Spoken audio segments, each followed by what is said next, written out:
Assalamualaikum dan salam sejahtera. Malaysia memilih. 2 hari selepas rakyat Malaysia memilih, kita masih lagi tidak jelas siapa yang ada cukup 112 kerusi untuk membentuk kerajaan. Kami akan terus ikuti dan sudah tentu kami akan terus kupas setiap hari dan sepanjang hari di saluran 501 Astro Awani. Saya Luqman Haris. Saya Nazri Kahar.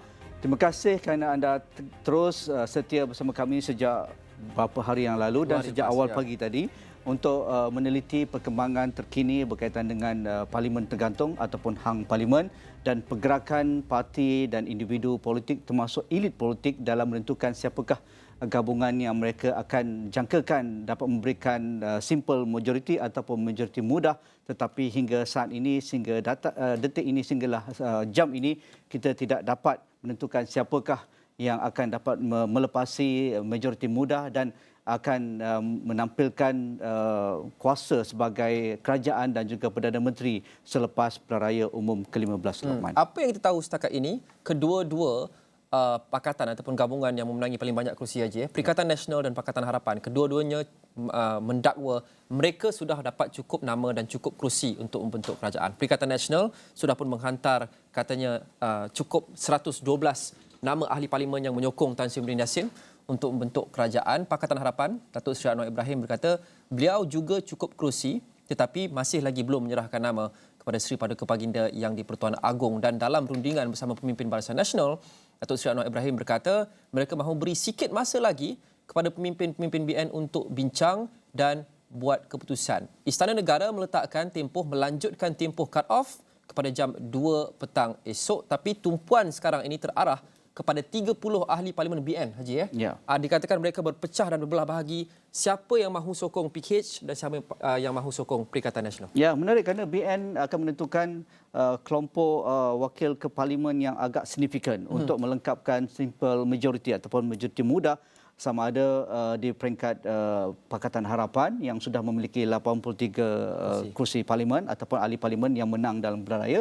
Begitu juga 73 dari Perikatan Nasional yang sudah pada hari pertama sudah mendakwa mereka juga mendapat sokongan dari Barisan Nasional, dari GPS, dari GRS dan juga parti-parti kecil ataupun dari individu bebas dari Sabah dan juga Sarawak. Tetapi apabila semalam pada ketika kita bersiaran langsung, Presiden Barisan Nasional ataupun Presiden UMNO membuat kenyataan mereka tidak pernah memberikan ruang kepada GPS untuk mewakili membuat kenyataan mereka sebahagian dalam gabungan untuk menyokong Perikatan Nasional dan akhirnya membentuk kerajaan. Jadi dramanya berterusan pagi tadi, tumpuan di Hotel Sri Pacific WTC kerana di situlah pertemuan pimpinan Pakatan Harapan termasuk dari Datuk Seri Anwar Ibrahim dan rakan-rakan mereka dari Pakatan Harapan berjumpa dengan sebahagian daripada ahli parlimen Barisan Nasional yang diketuai oleh Presiden Barisan Nasional Datuk Seri Dr. Ahmad Zahid Hamidi. Datuk Seri Ahmad Zahid Hamidi tegas dengan pendirian bahawa kesemua 30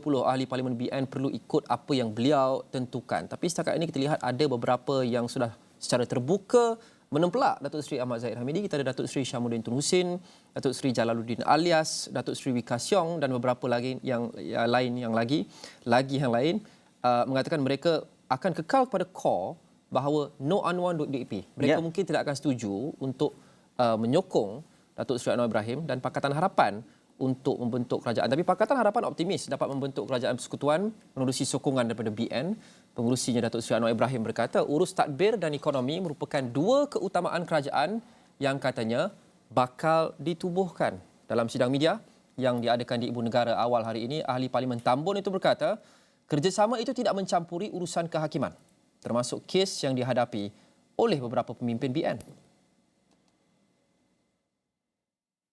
Seperti mana sudah sedia maklum, pagi tadi kita telah adakan beberapa perbincangan, khususnya dengan perwakilan Barisan Nasional yang telah menetapkan 7 orang untuk berunding dengan kita dan isu dasar.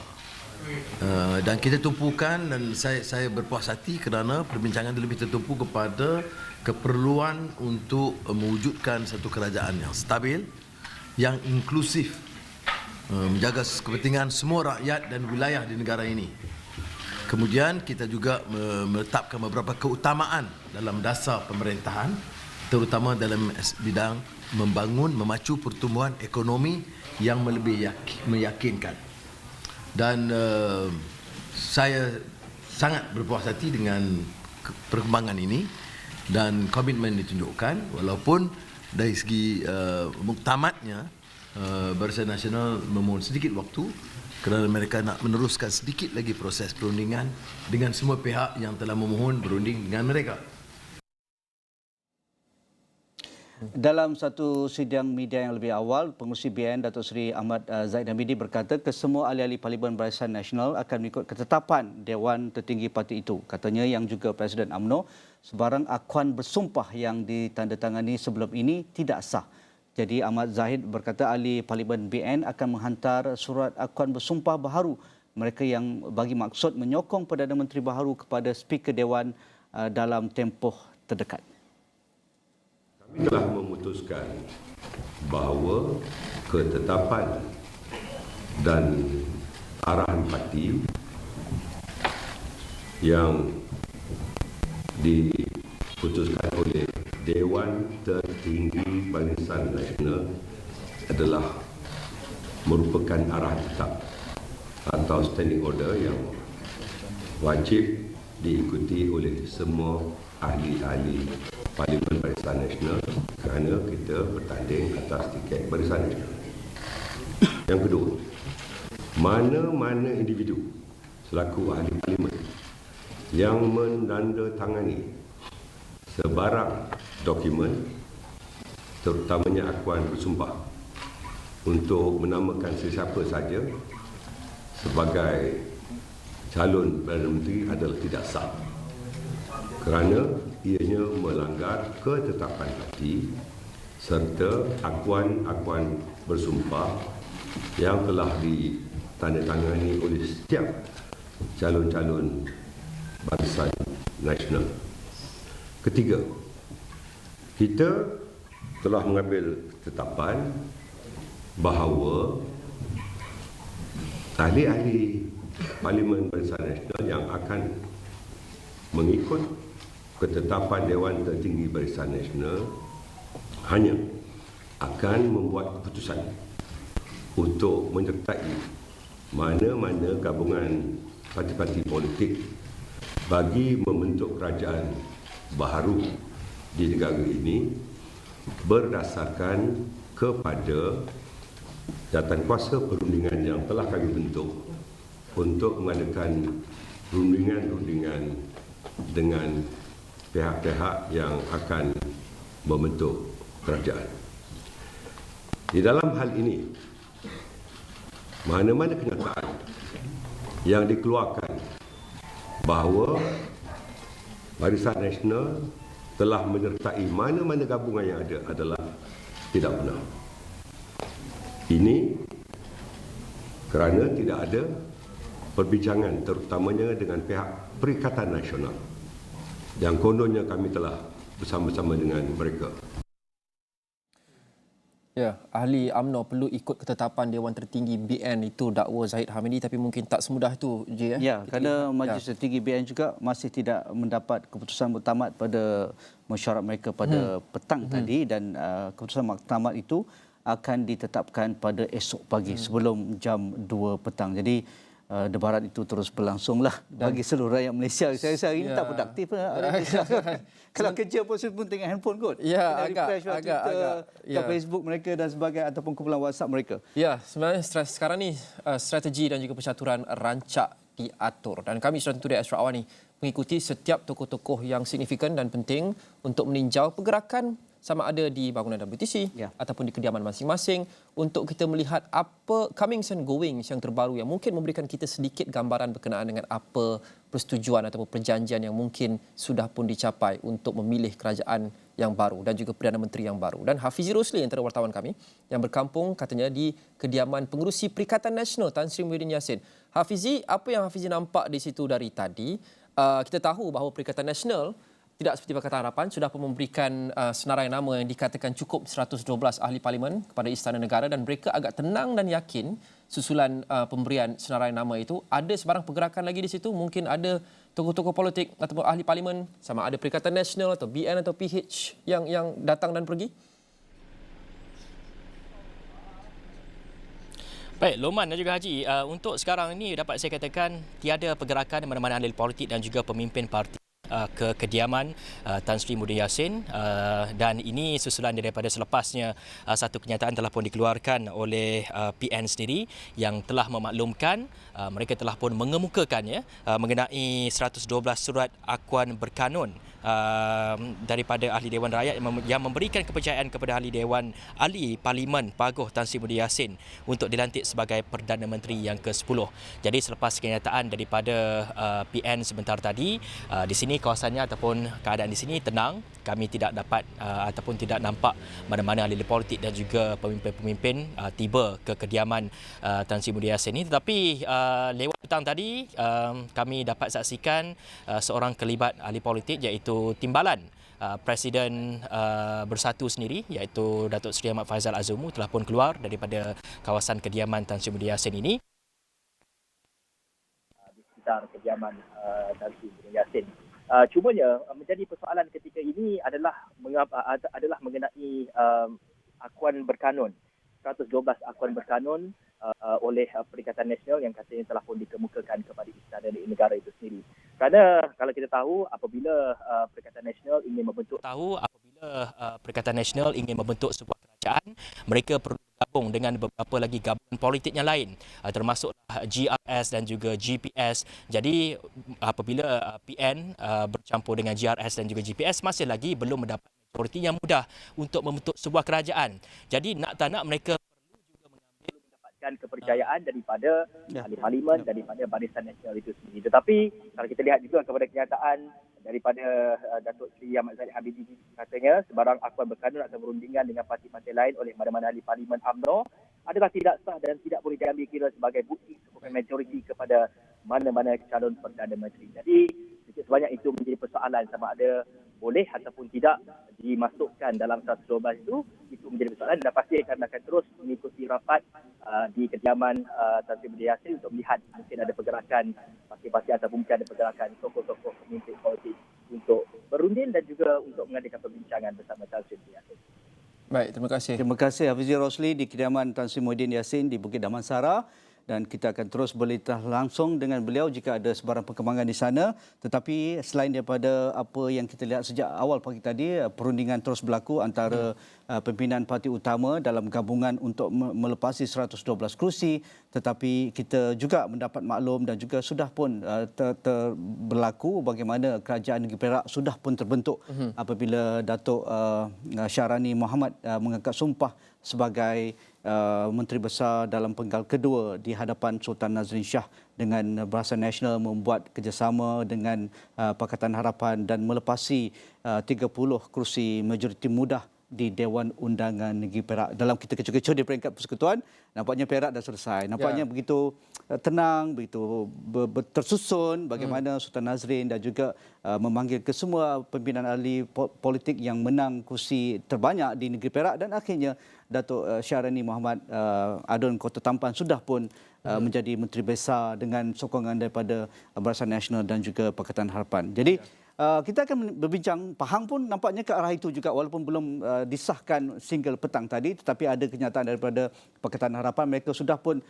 ingin melakukan kerjasama dengan Barisan Nasional dan pastinya esok lusa akan berlaku yang seperti mana jika itu dapat direalisasikan antara Pakatan Harapan dan juga Barisan Nasional. Jadi untuk melihat perkara ini dengan hang parlimen dan juga rundingan untuk membentuk kerajaan dan siapakah Perdana Menteri ke-10, dua tamu sudah pun bersedia, pakarnya, dan saya rasa amat bertuah lah orang-orang hebat ini ada bersama kami pada malam ini, Lokman. Mungkin kita kenalkan tamu kita di sebelah kanan Lokman yang berbahagia Tan Sri Syed Hamid Abba, mantan Menteri Luar dan juga seorang veteran dalam arena politik negara. Apa khabar Tan Sri? Baik, alhamdulillah. Sihat?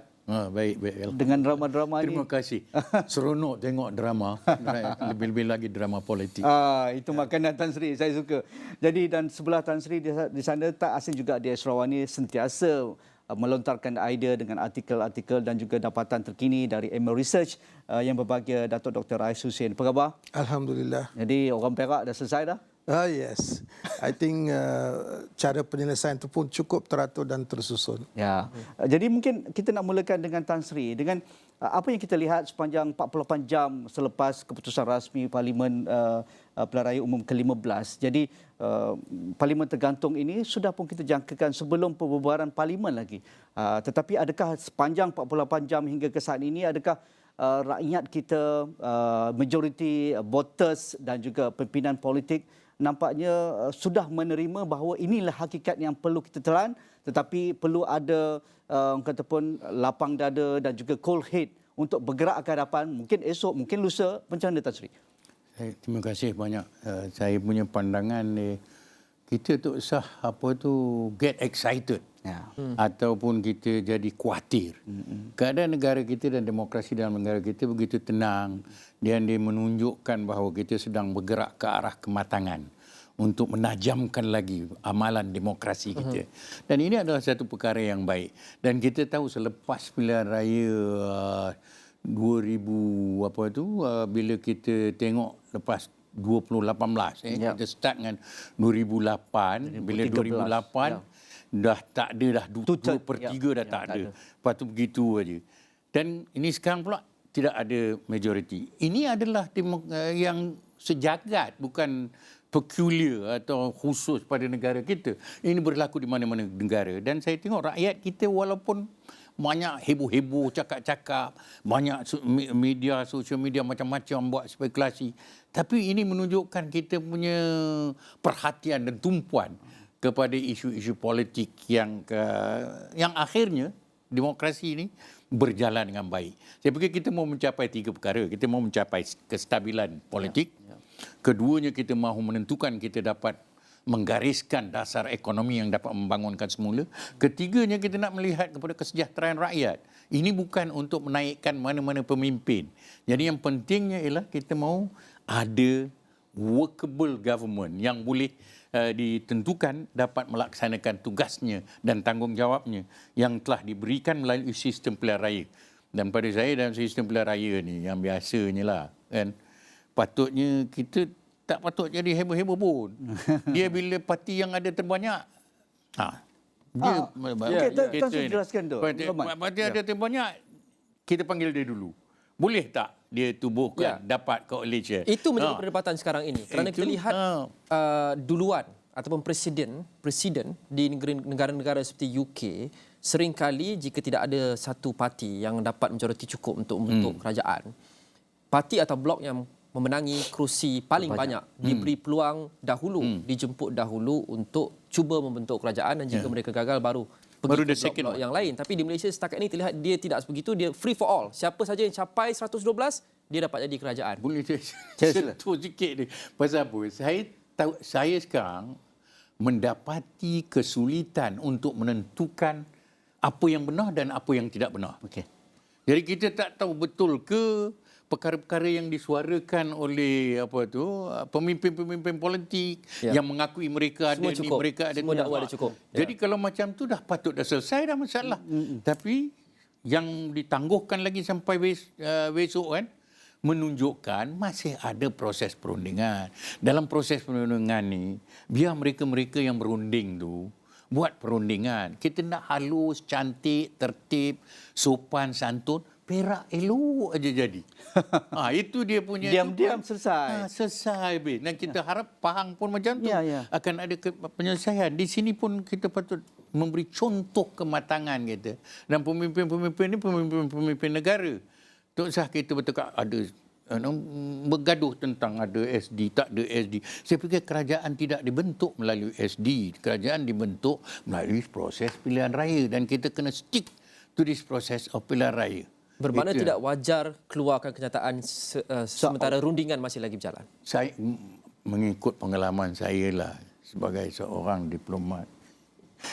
Bila berunding, kenyataan-kenyataan tak boleh ada. Jadi dia menyulitkan perundingan. Dia menyusahkan. Kita nak berbincang, bincanglah senyap-senyap. Akhirnya dia putuskan. Atau tak nak, kita minta parlimen dipanggilkan dan adakan usul. Siapa yang kita hendak menjadi Perdana Menteri. Lagi senang. Pasal kita punya perlembagaan pun very clear kan. Dia kata seorang yang dalam pandangan yang Pertuan Agong mendapat majoriti kepercayaan ahli-ahli parlimen. Itu pun satu cara lagi untuk kita mencari jalan bagi penyelesaian mudah. Tapi tak pula. Ya. Ada jadi macam ni asal kita tidak bergaduh, kita tak berkonflik. I think kita kena, rakyat kita belajar dan pemimpin-pemimpin kita sebagai negarawan patut belajar juga. Dr. Rais ada pandangan berbeza tentang siapa duluan yang perlu kita utamakan untuk mengemukakan siapa yang boleh membentuk kerajaan dan juga calon Perdana Menteri. Kalau kita lihat kepada Presiden dan juga Convention, sejak tahun 71, 72 dan 74 di UK, di mana Westminster System itu yang kita ikut. Pada masa itu, coalition yang mempunyai kerusi yang paling banyak dipanggil oleh Ratu, the Queen, untuk cuba mewujudkan satu kerajaan campuran Liberal Democrat, masa itu Labour. So kalau kita ikut cara begitu, I think dalam keadaan di Malaysia sekarang ni, Tuanku Sultan Perak cukup bijaksana. Dia telah guna pakai cara itu dengan memanggil Perikatan Nasional dulu untuk cuba menubuhkan kerajaan. Tapi bila Perikatan Nasional memberitahu bahawa mereka tidak mempunyai kerusi yang cukup, dan dia panggil Pakatan Harapan. Dan Pakatan Harapan datang dan memberitahu mereka membuat satu keputusan untuk membuat kerajaan campuran dengan Barisan Nasional. Maka terlantiklah Menteri Besar Perak dan angkat sumpah pun dah. Kan cukup tertib, cukup bagus, cukup senang kan? Kan? Tapi kalau kita lihat kepada Parlimen Federal pula, kita ada Adik Hawang memberitahu dalam satu sidang media pukul 12 malam gitu, keputusan masih masuk lagi ni, bahawa PAS dan Perikatan Nasional sudah mempunyai kerusi yang cukup untuk menubuhkan kerajaan. Ya, sidang media malam itu. Lepas tu pukul 3 pagi pula, kita ada pengurusi Perikatan Nasional, Tan Sri Muhyiddin Yassin pula memberitahu bahawa mereka ada satu surat daripada istana untuk dijemput untuk menubuhkan kerajaan. Bagi saya, adakah pertamanya kita kena tahu ada tak istana mengeluarkan surat tu pukul 3 pagi tu ataupun 2 pagi tu. Kita kena tanyalah. Saya tak tahulah istana bekerja 24 hours. Keduanya, kalau ada betul surat begitu, tunjuk kepada kita, tunjuk kepada rakyat. Sekarang ni bagi saya, seperti saya cukup setuju dengan Tan Sri. Penubuhan kerajaan ini tidak boleh berasaskan melalui SD. Bagi saya SD ini telah orang kata apa, menghancurkan demokrasi di Malaysia. Kita lihat apa berlaku pada tahun 2020, lepas tu kita lihat ketidakstabilan politik dan kita lihat kemudiannya Ismail Sabri dilantik sebagai Perdana Menteri dan sebagainya. Dan dalam masa ini kita lihat ekonomi kita pula affected very badly. Kita dah pandemik, lepas tu kita ada global economy. Tahun depan 2023 dianggarkan bahawa 1/3 daripada negara akan menghadapi recession, deep recession. Malaysia is included. Sekarang ni, adakah kita perlu khawatir terhadap itu, di mana kebanyakan rakyat kita tengok some statistics, unemployment 612,000 oleh Department of Statistics, dan underemployment maknanya you have an economics degree tapi you basuh kereta, 1.2 million among the youth dengan graduate. This is 1.812 million. Bukankah kita segerakan penyelesaian siapa itu kerajaan dan kita fokus kepada yang perlu. Dan tak perlulah seperti kata Tan Sri, tak perlulah pada drama-drama ini. Tak perlu. Don't create anxiety. And bila benda ni berlaku, orang akan rasa cemas. Dan sekarang ni banyak kebanyakan di mangsa rakyat pula dia kata, kami keluar 73% voters turnout, 73% came out and we voted. And we want a solution. We don't want you to fight among yourself. We do not want you to do all this drama, midnight drama, backdoor drama, semua tak payah. What we want is kerajaan yang stabil, yang akan memulihkan ekonomi dan menyediakan polisi-polisi yang kita akan hadapi 2023 ni. This is a real problem. Jadi jika bukan SD, apa cara yang Datuk lebih suka lihat ataupun fikir lebih baik yang lebih telus, transparan yang rakyat dapat lihat teratur dan sopan. untuk Dua kita cara, ya? lihat MP beri sokongan kepada siapa? Dua cara ya. Satu, cara yang telah pun dibuat oleh Tunku Sultan Perak. I think that is in line with the convention of Westminster. Yang mana kita ikut. Ya? Kebanyakannya kita ikut. Takkan kita cherry pick pula. Yang berpihak kepada kita, kita ikut. Yang tidak berpihak kepada kita, not constitutional. Tak bolehlah cakap macam itu kan. Satu. Keduanya, Tunku Sultan Perak juga, tapi yang lepas. Tunku Sultan Azlan. Kan? Dia set up the precedent yang menentusahkan sokongan ahli Dewan Undangan Negeri untuk menubuhkan kerajaan negeri pada masa itu 2009, ya, di mana dia memanggil all one by one dan ada satu kertas di depan dia dan dia suruh sign depan dia. Ini serupa seperti yang dilakukan oleh Tuan Agong pada tahun 2020. Correct. Seorang-seorang. Actually yang di Pertuan Agong ni mengambil presiden daripada Tunku Sultan Perak, Sultan Azlan masa itu. Jadi ini, and this is transparent. So, yang sekarang kita khawatir ini, sampai hari ini, tahun 2020, di mana ada satu pembubaran kerajaan dan penubuhan kerajaan baru under Tan Sri Muhyiddin. Until today, kita tidak tahu jumlahnya. Kita hanya tahu saya ada, kami ada, kita ada. Tapi apa dia yang you all ada? Kita tak tahu. Dan kemudiannya Ismail Sabri is a little bit clear lah, sebab dia just tukar Perdana Menteri aja. So sekarang ni Datuk Seri Anwar Ibrahim kata dia ada. Tan Sri Muhyiddin kata dia ada. So siapa yang ada? Okay. Apa yang ada tu? Satu lagi, saya mahu main peranan devil's advocate sikit untuk kita check logik kita. Saya faham point tu, tapi bagaimana dengan justifikasi ataupun argument bahawa sedikit secrecy itu mungkin diperlukan kerana mungkin ada MP yang tidak mahu secara terbuka dilihat menyokong pihak lawan dan mereka takut retaliation oleh presiden parti atau kepimpinan atasan parti. Jadi identiti mereka perlu dilindungi. Ini serupa seperti apa yang dilakukan pada tahun 2020. Ada sedikit sekresi kerana mereka mungkin tidak jujur dalam buat pilihan kerana takut ada tekanan dari atas. Okey, kita ada anti-hopping law. Ya, sekarang Mengikut anti-hopping law ni sekarang ni untuk kali ni kita ada anti-hopping law in operation. Di mana individual MP tidak boleh lagi buat begitu. Tapi secara coalition ataupun secara parti boleh. Dan according to Datuk Seri Zaid Amidi, dia kata dia ada SD yang telah pun ditandatangani untuk oleh semua yang bertanding tu mengatakan mengikut apa keputusan yang akan ditentukan oleh Majlis Tertinggi UMNO. Yeah. So that is one side. So sekarang ni bila disebut 112, tadi ada Setiausaha Agung Perikatan Nasional mengatakan dia mempunyai lebih daripada 112. Saya ingin tanya macam mana beliau ada 112 di mana kita tahu yang sekarang ni hanya Perikatan Nasional which is bersatu PAS dengan GPS bersama mereka. Bila GPS memberitahu Abang Jo bagi tahu bahawa BN sudah pun bersama dengan Perikatan Nasional, Datuk Seri Zamir Hamidi kata tidak, kami tidak membuat keputusan lagi. Jadi banyak cerita-cerita war tak perlu.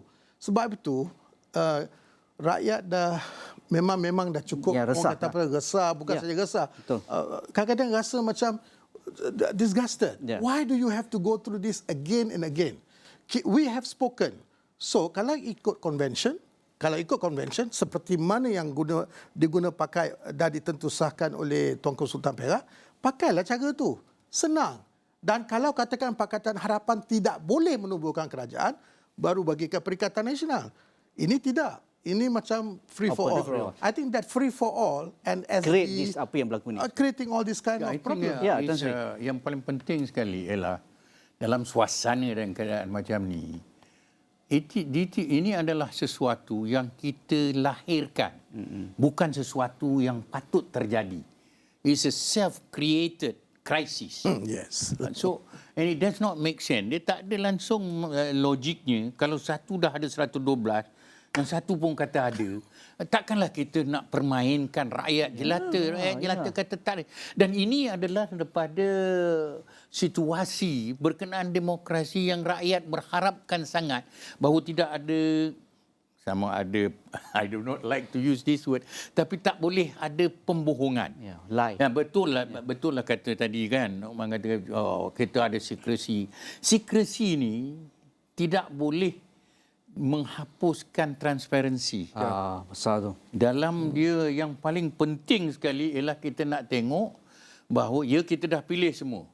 Sekarang siapa ada demokrasi kita gunakan. Tak usah buat statement lagi. Pemimpin-pemimpin dah tak usah buat statement apa-apa. Apa juga kaedah yang kita nak gunakan. Saya fikir saya nak selamatkan yang paling penting pada saya. Ialah kita mesti selamatkan institusi raja kita. Dia tidak boleh diheret kepada masalah yang sebenarnya masalah politik. Dan ini bukan masalah legal, ini masalah politik. Masalah politik ini, orang-orang politik kena selesaikan mengikut cara. Bila dia dah habis, baru raja membuat keputusan sebagaimana diperuntukkan di bawah artikel dalam perlembagaan kita. So I think itu lebih elok, cantik, lebih matang. Dan dunia luar juga melihat pada kita. Bayangkan kalau kita kita short circuit demokrasi. Bila you ambil jalan pintas, you kata kita nak orang ni dulu nubuhkan atau kita tak nak. Ini akan dilihat ini masanya untuk Malaysia pulihkan semula imej dan reputasi kita di peringkat rantau dan di peringkat antarabangsa. Itu paling penting. Tan Sri, kalau ini yang kita hadap sejak malam keputusan hinggalah sekarang, adakah kerana elit politik, pimpinan politik masih terimpi-impi atau mengulang balik apa yang berlaku dalam langkah Sheraton dan juga peralihan kuasa di pertengahan penggal selepas Pakatan Harapan menang 2018. Jadi mereka rasa mereka boleh buat lagi. Kerana mereka tidak ada majoriti mudah dan sebelah sana pun tak ada majoriti mudah. Jadi mereka checkmate, siap-siaplah buat kenyataan pada awal pagi, pada awal tengah malam. Jadi adakah itu mereka tidak belajar? Saya fikir tidak wajar. Patut diberitahu bahawa they must stop all this nonsense. Benda ni kena dihentikan. Biar proses tu berjalan. Dan ini juga menjadi satu perkara yang ketara. Macam the cabinet rule in UK. Dia, walaupun dia unwritten constitution, dia dah ada rule on the process. Kita malangnya, kita dah ada peruntukan perlembagaan. Semua very clear. But prosesnya tak ada tertera. Tapi oleh kerana kita mengikut convention, kita mengikut tradisi. Ini sekarang bila kita cuba mengenepikan tradisi, dah habis pemilihan. Kita main-main lagi psychological warfare. This is over. The psychological warfare part is over. We want a government to be formed. Kita nak sebuah kerajaan yang betul-betul boleh melahirkan kestabilan, yang betul-betul mampu dan layak untuk menyelesaikan segala masalah kita yang mempunyai multidimensional impact kepada keseluruhan negara kita. So pada saya ini, kalau macam 2020 tu dah tak boleh repeat lah. Yang 2020 ke 2018 semua. Dah cara tu tak pakai. Ini kita dah pilih. Kita berbelanja lebih 1 bilion untuk melaksanakan pilihan raya umum. Pilihan raya ni memang mahal. Kita belanja banyak. Kita tak nak pula tergantung. Kita tak boleh tergantung lama. Ini kita selalu cakap hang parlimen. Actually, the principle of hang parlimen, when a government cannot be formed. At present, it is in the process. It is still work in progress. Jadi dalam work in progress ni, you kena ikut all the steps. Jadi saya fikir langkah-langkah yang perlu diambil satu persatu perlu kita perincikan dan tiap-tiap pemimpin parti mesti ambil tanggungjawab. Saya tengok yang menjadi masalah kepada Malaysia, kalau perbincangan yang menjadi masalah besar pada Malaysia, mereka tidak bercakap berkenaan pembentukan kerajaan tu. Mereka bercakap berkenaan siapa nak jadi Perdana Menteri. Dan ini menimbulkan masalah. Jadi saya elok kita balik ke pangkal jalan. Tan Sri merasakan bahawa obsession kita, personality politics itu perlu ada perbincangan centered around siapa calon PM itu menjadi halangan besar untuk ia sepatutnya menjadi lebih lancar daripada sekarang? Saya tengok macam tu. Pasal kalau kita tengok perbincangan, dan kenyataan-kenyataan yang dikeluarkan oleh pemimpin-pemimpin parti, kita nak orang ni jadi Perdana Menteri. Lantik Perdana Menteri ni kuasa agung. Ataupun kita tak setuju budi bicara agung. Tak setuju individu ini. No DAP dan itu stumbling blocknya. That part of it is over. We have elected parties to run our country. There is not enough. Now you work out a compromise. Kita cari jalan dan langkah yang akan membolehkan kita menubuhkan atau melantik atau menggerakkan sebuah kerajaan. Itu yang paling penting. Ya, Tan Sri, kalau dari aspek itu, sepanjang 48 jam ini kita melihat seolah-olah mereka cuba mencuri setiap ahli parlimen itu untuk kesokongan mereka, untuk memberikan sokongan kepada komponen ini ataupun koalisi ini. Adakah wajar sedangkan parti mempunyai prinsip, parti mempunyai satu dokongan collective agreement ataupun collective responsibility untuk bersama dalam, kerana mereka berjuang dalam pilihan raya mengikut parti, bukan individu. Kalau individu pastinya dengan bebas dan sebagainya kan. Jadi adakah wajar ketika ini mereka tidak mahu ikut parti? Mereka mengatakan, oh saya tidak bersetuju dengan presiden saya hanya... Saya fikir kita kena balik kepada asal. Ya. Yang paling penting ialah sistem yang kita mengamalkan dalam negara kita adalah sistem parti politik. Kita buat silap pada bila Sheraton punya langkah, kita menubuhkan kerajaan berasaskan ahli parlimen. That is not in our system. Tak ada dalam tradisi kita. Tahun bila Datuk Seri Ismail Sabri ambil pun berasaskan kepada sokongan. Parti dia tak sokong. Jadi kita memecah belahkan. Dan pada masa ini, sistem itu tak usah diguna pakai. Pasal parti kita mesti, misalnya ambil orang yang Datuk Seri Zahid Hamidi kata. Dia kata dia ada statutory declaration kan? Ya. Surat sumpah. Ya. Apa maksud surat sumpah?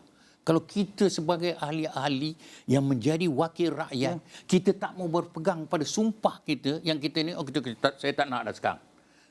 I think it doesn't speak very well. Jelas. Saya sumpah ni is very serious, Hanya short of saying wallahi wa billahi wa tallahi, You bersumpah bukan sahaja di antara manusia, you bersumpah juga dengan Allah. Ini adalah soal ini kebenaran, soal hak. You nak menegakkan hak macam mana? Ada yang argumen yang mengatakan bahawa itu adalah sebelum pilihan raya dan keadaannya adalah berbeza, dan selepas pilihan raya keadaannya adalah berbeza. Ada mungkin antara mereka yang mahu langgar sumpah itu menggunakan sebagai justifikasi bahawa saya perlu ambil langkah yang mungkin melanggar sumpah demi negara. Conditions are very different now. That was signed before the election. But you must look at the content of the sumpah. Sumpah tu bukan untuk sebelum. Sumpah itu selepas. Sumpah tu mengatakan dia akan selepas. effectiveness. Ya, effectiveness. Effectiveness di sini. Keberkesanan dia hanya selepas. Jadi tak boleh kita, saya tak tahulah kalau saya dididik supaya kita tak usah main sangat dengan sumpah. Biar benda ni lebih serius daripada apa yang kita pandang. Jadi kita kena berpegang. Sumpah ni kalau betul-betul kan, orang kalau kita dah bersumpah, statutory declaration lah daripada amalan guaman saya yang ni. Kalau kita angkat statutory declaration, and selepas tu kita pergi mahkamah kata itu saya buat, itu dulu statutory declaration tak betul. Sekarang lain. Then kita boleh berhadapan dengan masalah.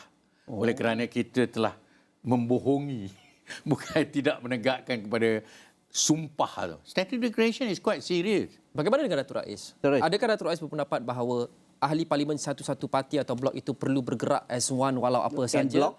And block, atau adakah mereka patut mungkin bergerak sendirian mengikut keadaan, kerana ada argument opposite yang mengatakan bahawa elok juga kerana tidak ada individu atau MP yang obses dengan parti, walaupun dikatakan salah, dianggap salah, masih ikut juga. Sama ada unblock ataupun mungkin mereka boleh berpendirian sendiri walaupun dalam parti yang sama. What do you think? I think kalau kita lihat kepada even dekat UK, dalam perdebatan dalam parlimen apa semua tu, ada juga yang MP yang berpandangan different opinion, dan mereka mengutarakan kata-kata mereka dengan nyata bahawa mereka tidak bersetuju dengan Perdana Menteri walaupun dia from the same party. So yang tu okeylah, sebab it's vote of conscience. Tapi bila datang kepada sini, bila you dah sign statutory declaration yang mengatakan very clear that dia akan memberi authority, kuasa kepada presiden dan MT untuk menentukan siapa. So that's very clear. Dan keduanya, kalau kita membenarkan this MP crossover, is go back to the frog days lah, kata-kata days lah. beli sana, beli sini, jual sana kan. I mean, let's be frank. We do not want these frogs anymore in our politics. We really do not want them anymore. Satu. Keduanya, anti-hopping law sudah ada. Dalam anti-hopping law is very clear. Kalau seseorang tu as an individual lompat, maka dia akan hilang kerusi. It's very clear. Adakah ia dikira lompat, kerana kita ada argument ni semalam juga. Adakah ia dikira lompat jika contoh saya seorang ahli Parlimen BN, saya beri sokongan kepada PH untuk bentuk kerajaan tapi saya tak ikhtiar keluar parti atau saya tak keluar tukar parti ke PKR atau apa-apa? There are some legal loopholes. Dia ada dua legal loopholes. So kemungkinan mereka boleh guna pakai benda ni. Tapi kita ingat, you sign a statutory declaration. Satu. Keduanya, pandailah legal loopholes. Tapi you kena ingat kepada maqasid dia. What is your niyyah? Your niyyah is to menidakkan the other party. But let's look back at the keputusan PAU, Perhimpunan Agama. Dia yang sekarang ni, baru ni yang ketua-ketua bahagian ada Statement. apa nama ni buat statement tadi dengan Tan Sri Anwar, Tajuddin Rahman semua kan. Dia kata no DAP, no Anwar. Tapi dia lupa no Bersatu dia tak mention. Why? Kalau if you look at the PAU, kalau you remember correctly, dia kata apa? No Anwar, no DAP, dia tersebut salah sekejap no UMNO, lepas tu dia betulkan balik no Bersatu. Saya ingat tu. So mengapa tidak sebut no Bersatu pula? So nampak kan? So these are the problems that we see. This is clear. Ini ketua-ketua bahagian macam Tan Sri Anwar Musa ni is a very intelligent man, right? And I've known him for a very long time. Tetapi dia tak sebut begitulah. Yang dekat tengah-tengah tu dia kata. Dan Tajuddin of course lah, dia probok semua. No Anwar, no DAP, tapi lupa no Bersatu. So why? Convenient? Sebab itu kita kena balik kepada sistem demokrasi kita. Jadi Tan Sri, dengan cut off time yang sudah dilanjutkan another 24 hours sampai 2 petang besok, adakah cut off time ini satu yang wajar juga ditetapkan sampai ke petang esok, ataupun sebenarnya rundingan ini sepatutnya boleh dilakukan dengan aman, dengan tertib, dengan sopan, seperti juga apa yang berlaku kebetulan dapat berlaku dengan pantas sekali di Perak, di Ipoh, tetapi di peringkat federal ini mungkin kompleksitinya berbeza. Jadi Tan Sri Pakau merunding lah, negosiasi di peringkat multilateral dan sebagainya. Kita ni pelobi kan. Jadi adakah wajar kita meletakkan cut off time, tetapi dalam masa yang sama kita perlu ada accountability ataupun perlu ada transparansi kepada rakyat. Saya tengok kita tak usah tengok sangat bahawa tiap-tiap situasi itu mempunyai kesamaannya. Macam Perak ni very clear. 9, 24. Jadi lebih mudah untuk buat keputusan. Yang lagi satu tu memang minoriti, tidak mampu untuk ini. Tapi di sini dia ada masalahnya. Saya fikir wajar dilanjutkan oleh kerana parti yang satu parti yang menjadi penentu This one tak boleh tengok daripada jumlah kerusi dia tau. 30 kerusi is not important. But they are the decisive. Dia yang menjadi penentu kepada pembentukan kerajaan. Jadi kerana dia minta masa, saya fikir alhamdulillah Duli Yang Maha Mulia Tuanku bersetuju supaya dilanjutkan. Pasal dia nak melihat dengan kebijaksanaan akhirnya dapat dibuat kepastian tanpa kontroversi lagi. Tanpa SD kalau boleh. Saya fikir tak salah pakai SD lagi. SD lagi lah. Rakyat akan berasa kecewa kalau SD dia pilih. Dia dah pilih dia ni. Macam ni lepas tu, ini kita berubah lagi melalui SD. Tak sah. Saya fikir lebih baik kita stay put lah. Lepas tu nak sama ada pihak nak get rid of Zahid ke nak get rid. Itu soal kedua tau. Sekarang kita selesaikan masalah negara, yang ada di depan kita, masalah negara. Bukan lagi masalah parti, individu dan kepartian tertentu. Ini saya fikir alhamdulillah, saya fikir ada kebijaksanaan dan wisdom untuk menangguhkan. Dan lepas tu penangguhan baru kita tahu dan biar transparent. Betul ke ni macam ni, betul ke ni macam ni. Dan saya fikir banyak kekhawatiran tu bukan saja di peringkat dalam negara, di peringkat luar negara juga, apakah bentuk kerajaan yang akan kita tubuhkan. And we want the government to be inclusive. Jadi semua pihak berasa mereka mengambil bahagian. Dan betul, yang dikatakan inklusif itu selepas perundingan antara Pakatan Harapan dan Barisan Nasional pada pagi tadi, secara tiba-tiba Sabah dan Sarawak mula respon. Kita tunggu. Semalam almost macam confirm dah semuanya ke Perikatan Nasional. Tetapi apabila perundingan berlaku antara Pakatan Harapan dan juga Barisan Nasional, nampak walaupun tidak ada kenyataan rasmi daripada pengurusi GPS, tetapi di kalangan ahli parlimen mereka, parti komponen GPS dan juga dari Sabah juga sudah pun membuat keputusan kalau persekutuan perlu ada rundingan, kita tunggu dulu. Jadi apa jadi pada keputusan semalam, Dato' Rais? Okey. Dr. Rais. Sebelum itu kebetulan kita ada breaking news, Ricky Haji. Ini kalau saya boleh kongsikan apa yang dipaparkan di iPad saya. Ini adalah satu kenyataan baru yang dikeluarkan oleh Baru Bian bertanding di Lawas, tewas dengan GPS Henry Sum Agong. Panjang di sini, kami akan perincikan dalam astroawani.com, tapi intipatinya adalah katanya an appeal to the Premier and MPs of Sarawak. Satu rayuan kepada Premier dan juga ahli-ahli Parlimen Sarawak. Baru Bian mengatakan beliau menggesa ahli-ahli Parlimen Sarawak, khasnya GPS, untuk tidak bekerjasama dengan Perikatan Nasional. Kalau saya boleh highlight di sini kerana panjang. Appeal to the Honourable Premier and all the Sarawak MPs not to work with PN to form the federal government. Ini adalah salah satu berita terkini yang baru kita terima pada jam ini. Kita lihat sebelum ini katanya GPS sudah kukuh dengan pendiriannya untuk memberi sokongan kepada Perikatan Nasional dan juga Muhyiddin Yassin. Ini adalah satu rayuan daripada Baru Bian pada GPS. Haji. Ya, Dr. Rais respon.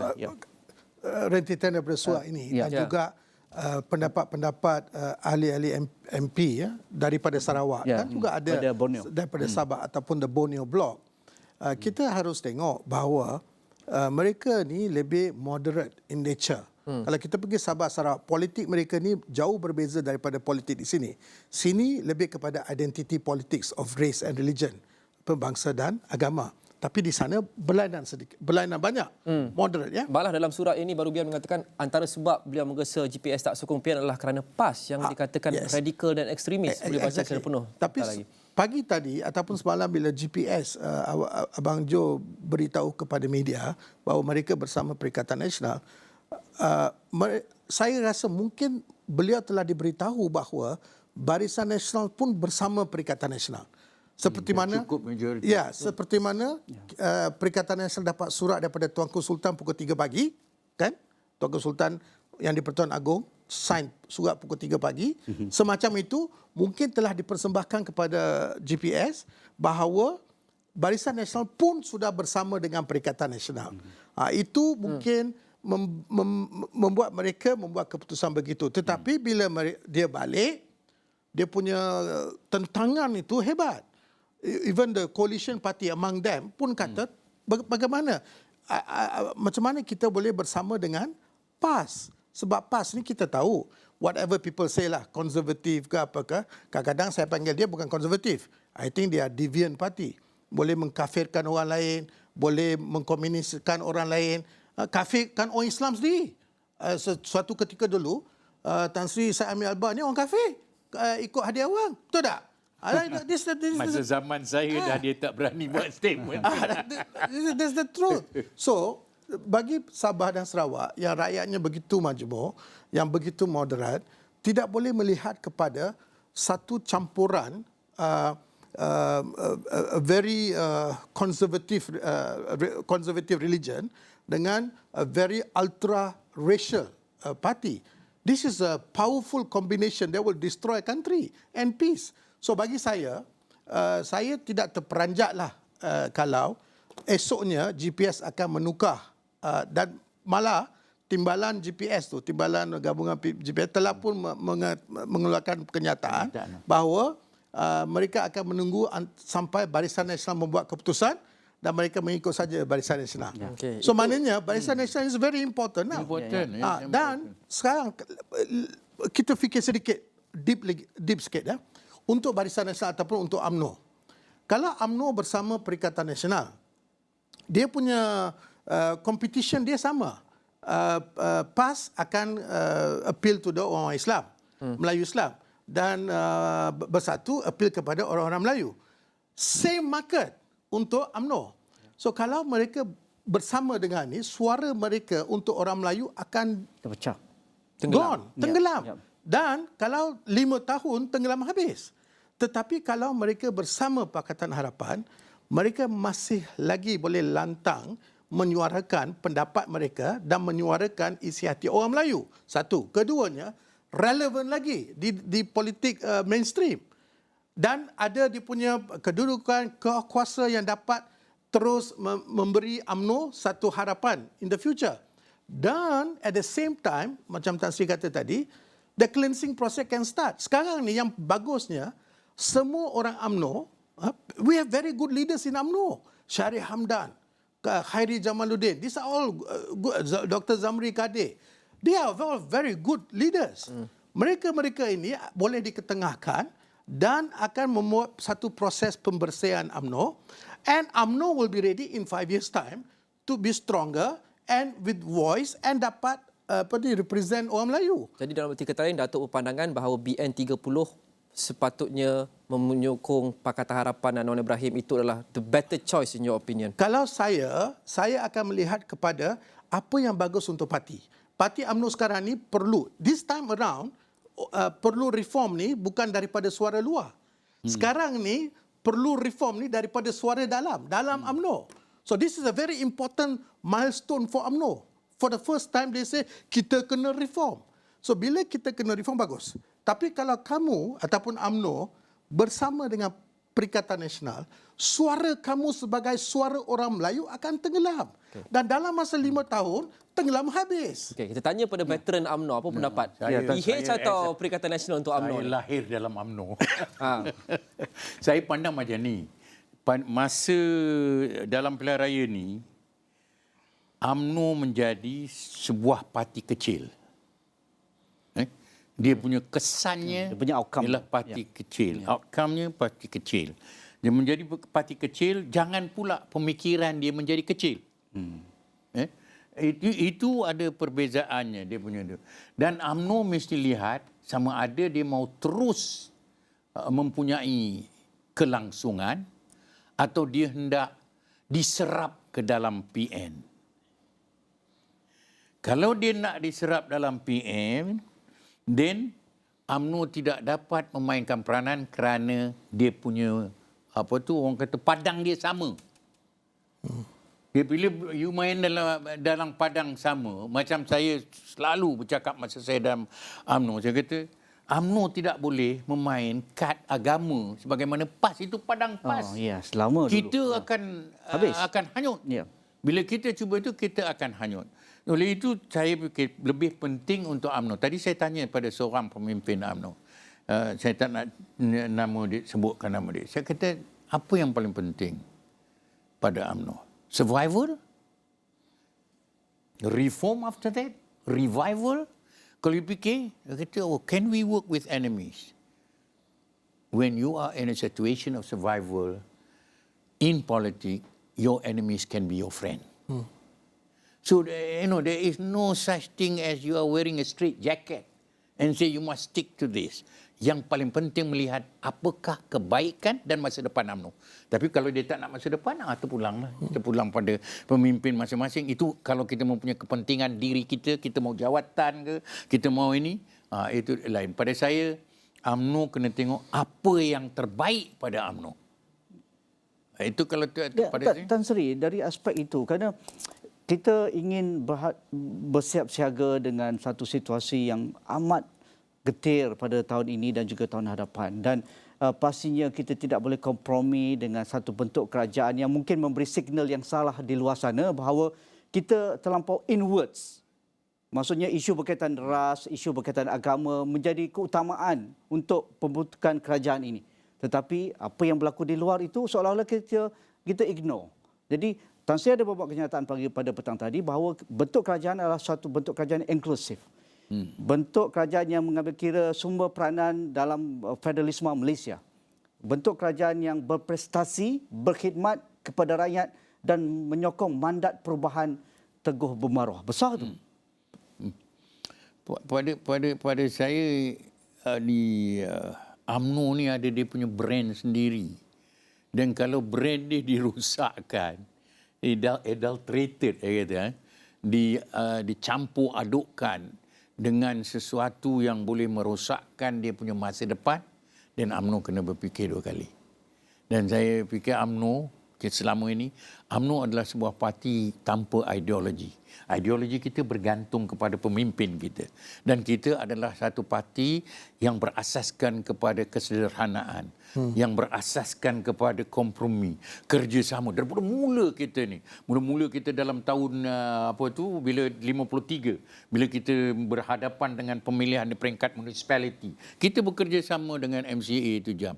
Kalau tidak, kita dah di wipe out oleh Dato' On punya parti. Because Dato' On punya parti was ini strong di peringkat pembandaran. Very strong. Dia akan menang. Tapi bila UMNO tengok dia punya tu, kita akhirnya kena bekerjasama dengan semua pihak dan semua kaum. UMNO kata okey. Melalui perundingan. Kita kata okey, buat tanpa menubuhkan perikatan dulu. Kita bertanding dan kita menang kerusi terbanyak dalam municipality Kuala Lumpur pada ketika itu. Jadi saya fikir formula yang sama perlu kita gunakan, dan ahli-ahli parlimen UMNO kena melihat kepada dia punya tanggungjawab, dia punya yang dia perlu sokong pada parti, bukan individu tu, pada parti. Parti nak sambung atau tidak nyawa dia. Dia dalam keadaan Tuhan bagi dia satu chance lagi. Walaupun dia dah dapat 30, Tuhan bagi kau 30, tapi kau boleh membuat penentuan. Gunakanlah dengan sebaiknya lah, macam mana dia nak, apa yang terbaik untuk UMNO.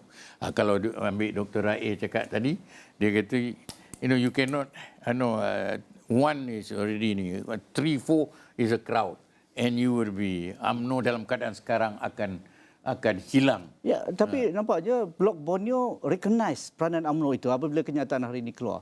Maksudnya kalau UMNO bersama Pakatan Harapan, mereka akan ikut. Jadi maksudnya besar peranan UMNO sebenarnya. Besar. Ya. Bagi saya lah, UMNO ni parti yang bekerja kuat untuk memberi kemerdekaan kepada kita. UMNO yang went against Malayan Union. UMNO banyak berjasa actually. Kan? Tapi dalam keadaan tertentu, dalam masa-masa terdekat ni, ada masalah-masalah yang besar yang berkait paut dengan rasuah dan sebagai malfeasance and corruption and so on. So dalam keadaan begitu, sekarang ini rata-rata kita, pemimpin Khairi Jamaluddin misal kata mengatakan the cleansing process must start. Syahril Hamdan resign, which is a very honourable thing to do, and dia kata pun sama. Everyone sekarang ni nak reform tu datang dari dalam UMNO, bukan dari luar, bukan daripada orang-orang ataupun penganalisa lain, tak. Ada lagi satu penganalisa yang ada lebih kurang apa yang saya cakap itulah, mengatakan bahawa kalau UMNO bersama dengan Perikatan Nasional, kemungkinan besar mereka akan diserap lah, seperti Tan Sri pun kata, diserap. Sebab itu UMNO mempunyai satu sweet spot sekarang ni, which is the kingmaker. It's a very sweet spot. Boleh pilih. Tetapi boleh pilih untuk apa? Kalau kita macam Tan Sri kata, pemikiran kecil, no DAP, no Anwar, no Bersatu. Dan macam mana you nak pergi? Bersatu is part of PN. Anwar, DAP, part of PH, you nak pergi mana? Yep. So we have to, the UMNO have to think carefully. Okey. Kalau itu Dr. Rais, apa model UMNO boleh gunakan? Kerana yang menjadi arus perdana sekarang kita melihat menjadi sebahagian daripada koalisi itu, iaitu membentuk majoriti mudah. Tetapi adakah model lain, misalnya CSA, mungkin tidak terlibat dalam kabinet, tetapi mereka akan mengundi perkara-perkara besar apabila misalnya pembentukan pelantikan Perdana Menteri, mereka akan bagi endorse. Begitu juga bajet besok mereka endorse, tapi mereka berada di blok pembangkang. Tapi sekarang ni, we have something called the first past the post. We have to cross that 112 for the government. Then only all the CSA, all the other things can come in. Yang tu mudah. So until that thing happen, and why Sabah Sarawak now thinking again? Why? Sebab mereka dah balik dan perkara-perkara benar keluar, maknanya BN belum lagi mengatakan ataupun menyatakan sokongan ataupun persetujuan untuk PN. Mungkin mereka tidak tahu pada masa itu. Mungkin Abang Jo tidak tahu pada masa itu. Macam surat 3 pagi daripada istana kan. So saya berpendapat kalau kita membuat satu pemikiran apa yang baik untuk Malaysia sekarang. Remember, we are just coming out of pandemic or endemic situation. Masih lagi 2-3 ribu kena COVID-19 hari-hari. Lepas tu kita ada krisis ekonomi, krisis mata wang, krisis ekonomi global. Dan juga, remember the tummy economy, cost of living, cost of healthcare, cost of education, unemployment, underemployment, dan juga housing. These are real problems. So sebab itu, kerajaan yang datang sekarang ini perlu mempunyai kompetensi tertentu mengatasi problem yang ini dalam short term. Medium term to long term, kita kena buat satu huge change in the governance and integrity. It has to. Institusi-institusi kerajaan perlu diperbaiki. Kalau tidak, kita akan continue this process. Hutang kita sekarang ni 1.036 trilion ringgit. Yang hidden tu 400 hingga 450 bilion. Hidden tu maknanya contingent liability, guarantee by the government, yang MRT, apa yang DNB berbilion-bilion itu pun tak cukup tu. 15-16 bulan dikatakan perlu 20 bilion lagi. So, all this money where are you going to get? You nak pergi hutang. You hutang dekat mana? Hutang dekat luar negara ataupun you ransack EPF yang ni. So these are real issues. So what I'm trying to say is that kerajaan yang dan kita ingat lagi satu. Kita belanja berapa untuk pilihan raya ni? 1.01 bilion ringgit. Okey? Kita mempunyai kerajaan 2020 PN, which is what? Bersatu PAS dengan Barisan Nasional plus GPS. Lepas election 1 bilion kita belanja, nak sama lagi. Are they going to solve the problem? They are not going to solve the problem. So that's why what I'm suggesting is kita perlu lihat kepada apa kehendak negara, bukan kehendak ahli politik, bukan kehendak parti, kehendak negara pada masa ini. Dan kalau kita lihat kepada sistem demokrasi, kita lihat apa? Kita lihat the most number of seats is obtained by Pakatan Harapan. Panggillah mereka untuk tubuhkan kerajaan. Ikut contoh macam Tuanku Sultan Perak buat. Ikut the convention of the Westminster. I think this is what needed to be done. Baik, banyak lagi yang kita mahu kita rehat dulu. Kita rehat dahulu. Kita akan kembali selepas ini dengan Tan Sri Syed Hamid Albar dan Datuk Dr. Rais Hussein.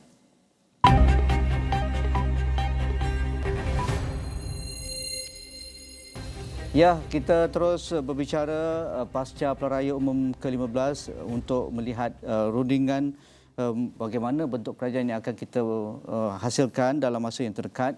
Begitu juga bagaimana juga kita akan dapat kepastian siapakah Perdana Menteri ke-10. Semuanya masih berteka-teki. Tan Sri Dr. Hamid Albar bersama kami dan juga Datuk Dr. Rais Hussein di hujung sana. Jadi mungkin ada yang terkini yang belum ada lagi setakat ini. Kita difahamkan akan ada kenyataan mungkin daripada pemimpin utama parti politik, tapi masih lagi belum ada pengesahan. Kita masih lagi dalam mood tanda tanya dan kita akan terus membawakan kepada anda selepas kami menerimanya. Betul. Okey, Tan Sri, kalau kita lihat soalan yang saya lontarkan sebelum kita rehat tadi berkaitan dengan skill perundingan. Ini semua orang politik pun ada skill masing-masing. Kalau di Malaysia ni daripada zaman Tun Mahathir, kita tahu dari sudut peringkat nasional dan juga peringkat multilateralnya sentiasa berada satu tahap lebih ke hadapan dalam menentukan ada keuntungan kepada negara, ada keuntungan kepada parti politik seperti UMNO. Tetapi untuk 2020 ini kita lihat kita seolah-olah ada stalemate, pimpinan yang ada benar-benar boleh membawa satu keuntungan bagi banyak pihak, terutamanya negara. Apabila mereka masing-masing melabelkan penjenamaan, mereka tidak boleh kompromi dengan DAP, tak boleh kompromi dengan Anwar Ibrahim, mereka tidak boleh berkompromi dengan Haji Hadi Awang, mereka boleh berunding dengan Sabah dan Sarawak. Jadi dari pengalaman Tan Sri dalam UMNO dan juga parti yang lain sebelum ini, bagaimana kita melihat rundingan itu dapat berjalan dengan lancar? Apakah yang diletakkan di atas meja itu yang menyebabkan the other side willing to work with you? Dia macam ni dalam proses rundingan atau proses kita mahu mendapat penyelesaian. Pertamanya kita kena tidak mempunyai pandangan atau sudah membuat keputusan. Bila kita pergi kepada pihak yang lagi satu, kita kata ini kita punya bottom line yang kita nak. Dan susah untuk kita mulakan. Kita dah ada paradigm yang telah kita tentukan. Saya fikir, saya punya pandangan, kita kena ambil sikap terbuka. Apa yang kita nak capai? Kita nak capai stability of politics, economic growth, including the tummy economy as mentioned, right? We want to see kesejahteraan rakyat. Ni rakyat punya tu. Dan itu should be the bottom line. And then bagaimana kita mengisikan langkah-langkah bagi kita dapat mencapai kematlamat yang lebih besar untuk tujuan tu. Jadi kalau kita dah kata, oh, kita nak orang ni jadi Perdana Menteri, kita nak orang tu. Jadi rundingan tu bermula dengan itu. Personality.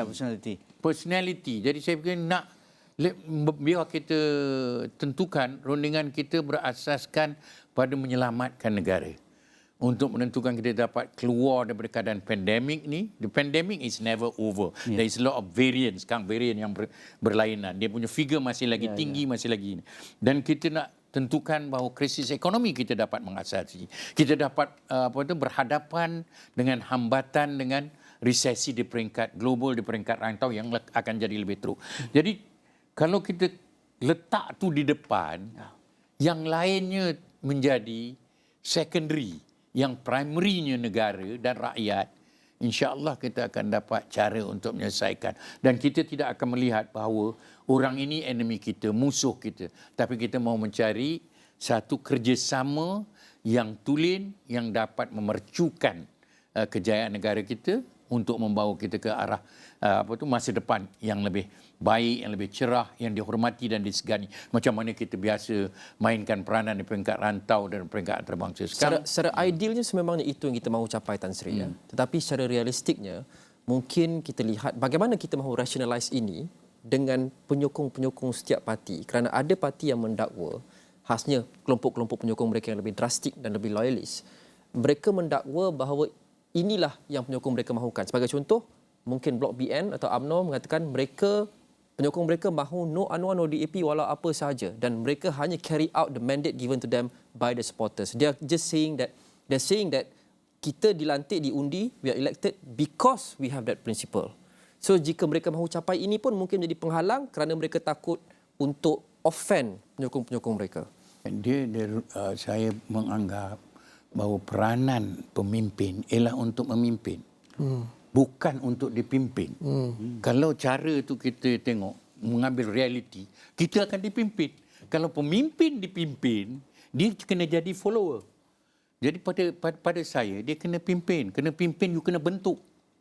Bila you nak bentuk, you kena ambil keputusan-keputusan. Ada masanya radikal, ada masanya tidak popular. Tak popular. Bukan you nak jadi go for popularity contest. Kita nak tentukan bahawa kita dapat melaksanakan aspirasi negara kita, aspirasi rakyat.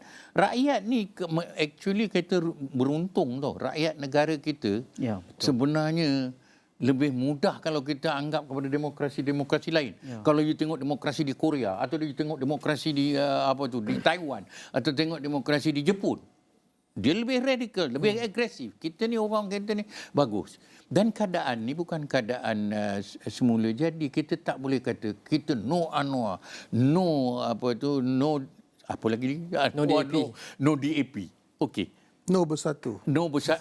Whatever. Yang terlupa sekejap. Ya, yang masalah daripada ni, mereka tidak mempunyai majoriti mudah.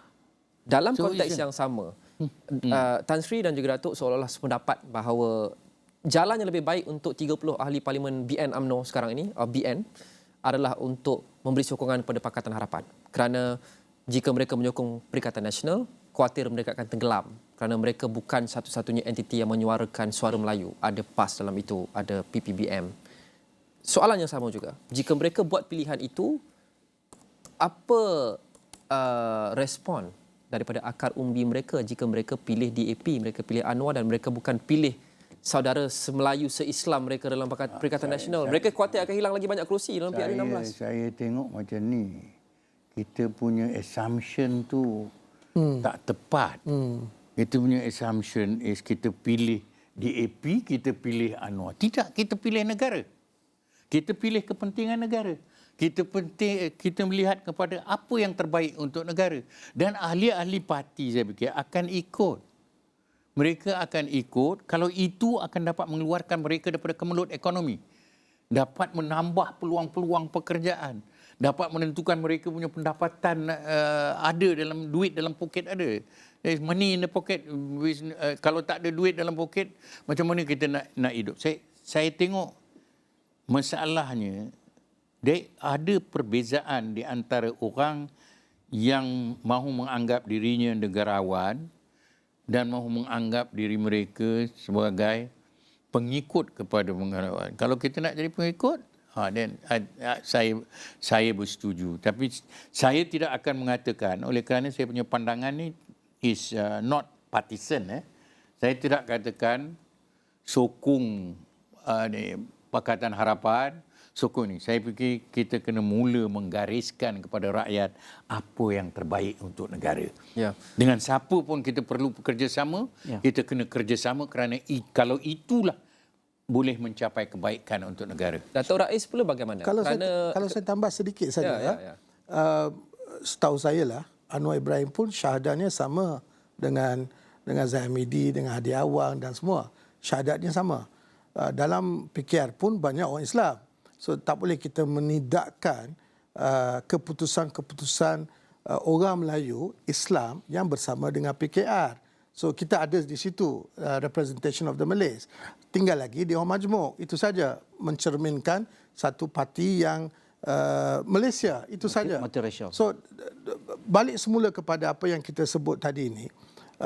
Bila penyokong-penyokong kita mengatakan mereka mahu ni, mereka mahu itu, siapa yang memberitahu mereka supaya bertanyakan benda-benda itu? Kita kena fikir secara logik. It is not out of I think most of them kata sendiri.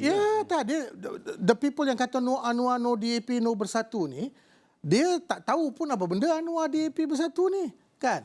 Yang tahunya pemimpin-pemimpin yang mahu jadi ahli politik lah, bukan negarawan. So the thing is, kita kena kaji semula. Why is that so?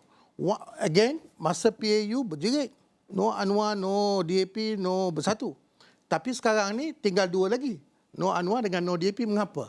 So these are the things we have to be very careful. So dalam ketua bahagian punya press statement tadi, I waited nak dengar no bersatu. Tak ada.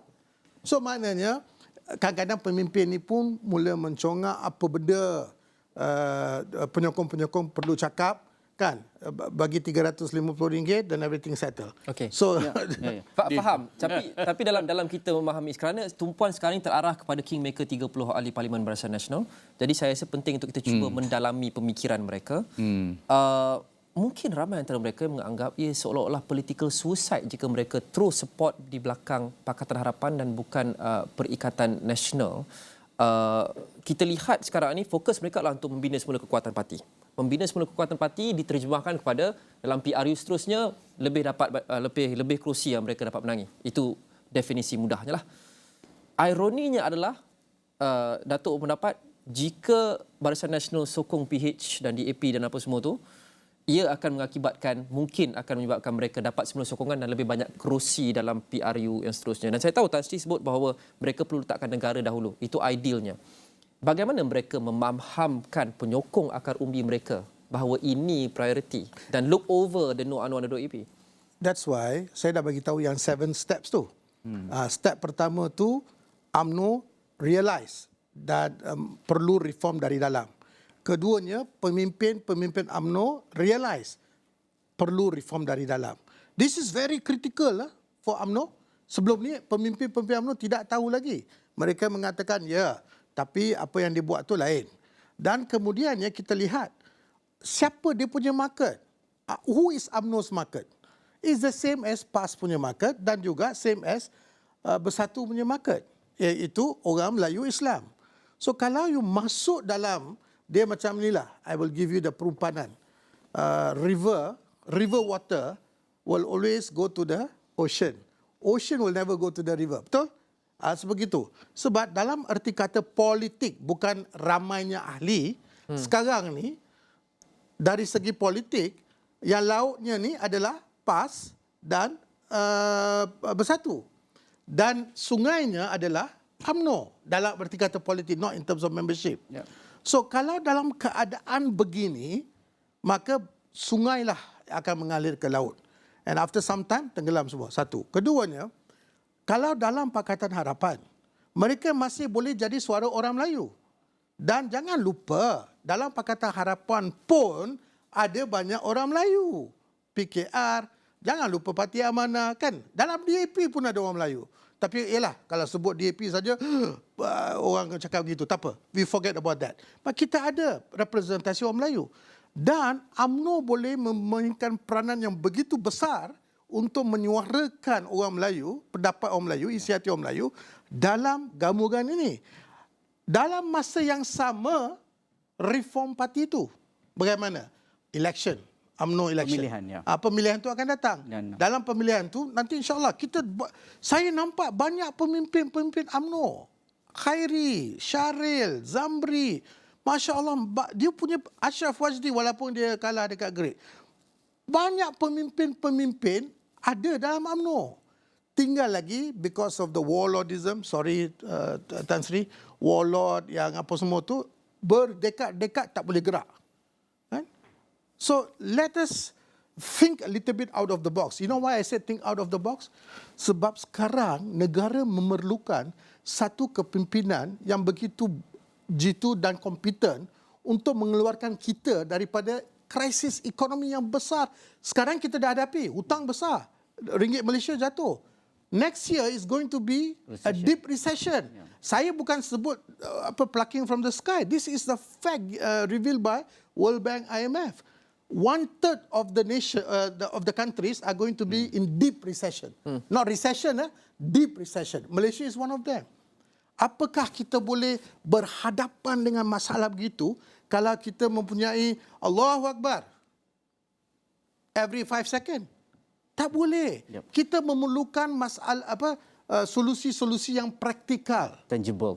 Yes. Ya, Tan Sri. Kalau kita lihat option lain lah, mungkin minority government suatu yang kita boleh fikirkan. Maksudnya mereka tidak boleh melepasi 112 tetapi mereka akan menyokong dari aspek isu-isu besar seperti bajet dan juga CSA yang kita sudah pun lakukan dalam MOU antara kerajaan dan Pakatan Harapan ketika Yang Amat Berhormat Datuk Seri Ismail Sabri. Tetapi adakah kita juga wajar buka option lagi dua blok terbesar yang memenangi pilihan raya kali ini, iaitu Pakatan Harapan dan juga Perikatan Nasional?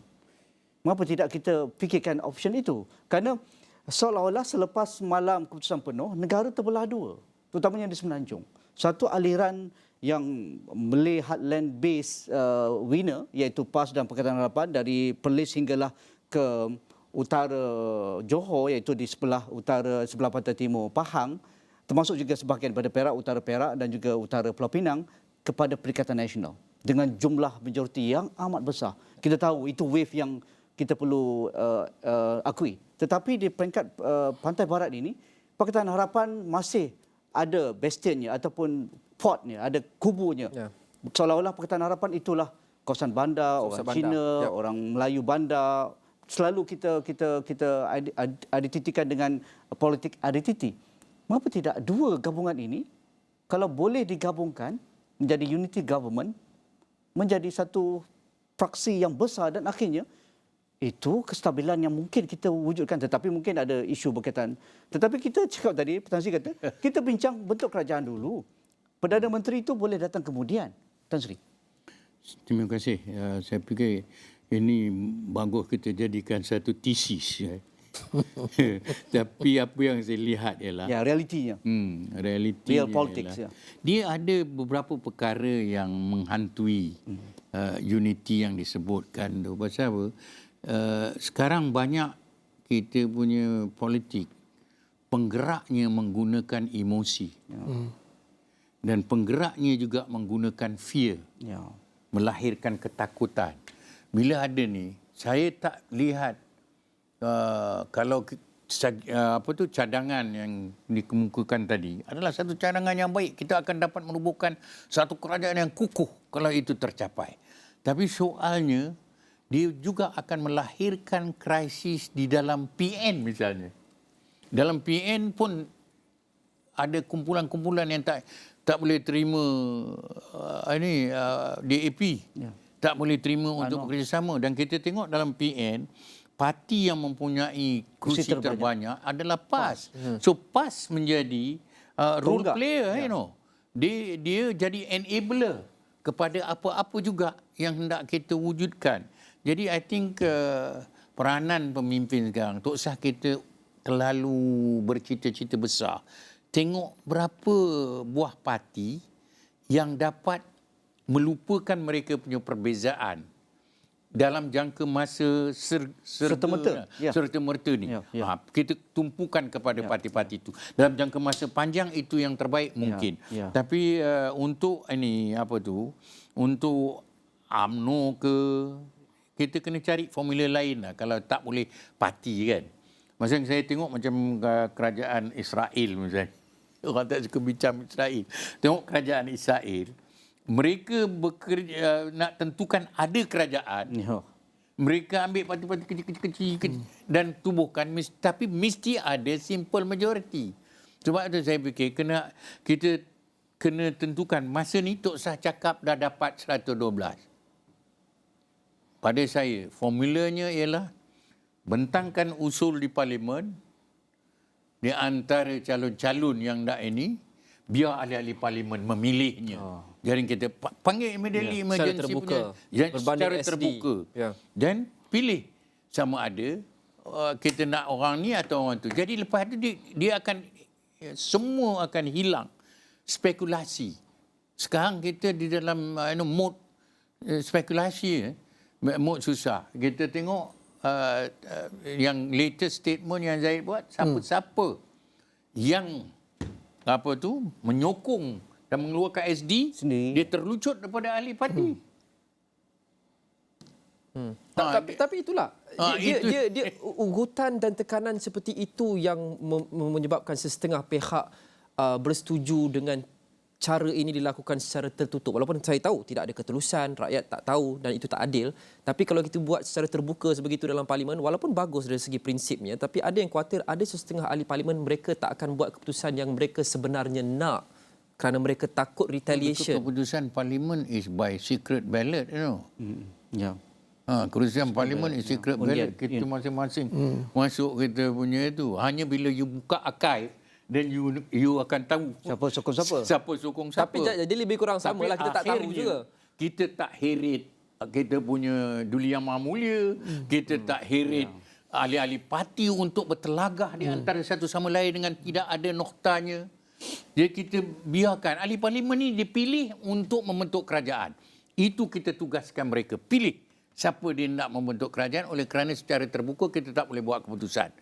Kalau Tan Sri Mahyudin kata dia dah dapat 112, Anwar kata dia mempunyai cukup untuk majoriti, mana satu rakyat nak? So bagi saya lah, dia kena transparent. Dia tak boleh lagi bermain di belakang takbir, di bawah meja dan entah lampu ditutup dan dikatakan saya mempunyai majoriti. Cukup-cukuplah. Kita ni tahun 2022. Kita bukan di zaman kuno. Kita tahun 2022. Kita perlu kepada satu transparansi yang bagus. Bagi tahu kalau kamu mempunyai 112, bagi tahu siapa dia. Kalau Datuk Seri Anwar mempunyai majoriti, siapa dia? Tapi sekarang ni semua bermain-main di belakang takbir, kita tak tahu. Berhasil. This is not good. This is not good for democracy. That's why dalam UK Westminster Convention pun ada something called test floor test. Floor test ni seperti apa Tan Sri kata tadi, you test your strength in the parliament. So dia ada 220, dua belum lagi kan? 220. Angkat tangan. Kita mungkin akan ada floor test selepas Perdana Menteri baru sudah pun dipilih, apabila kita perlu undi untuk luluskan bajet. Yes. Dalam masa saya kira 2 atau 3 minggu akan datang. Yes.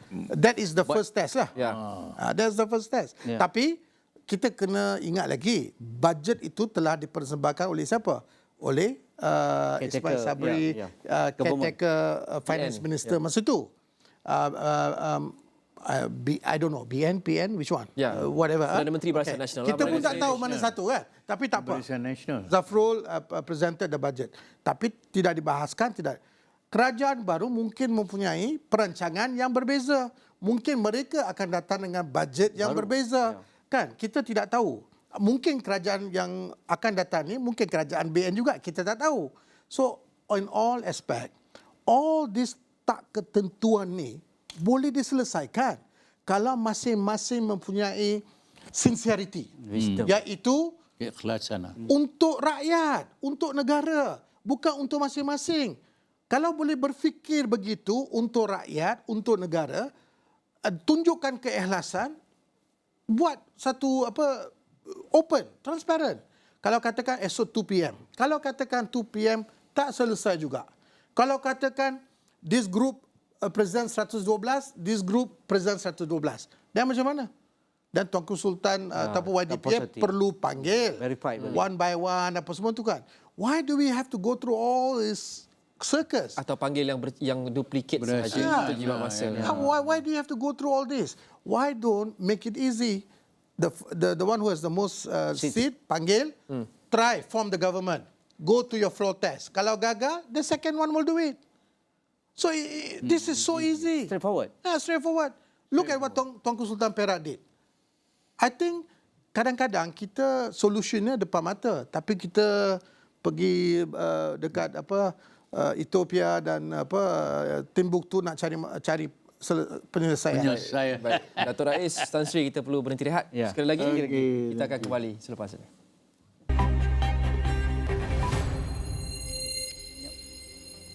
Baik, kembali bersama Malaysia Memilih. 2 hari selepas rakyat Malaysia sudah pun memilih, 73% daripada lebih 21 juta orang. Kita masih lagi belum ada jawapan yang konklusif.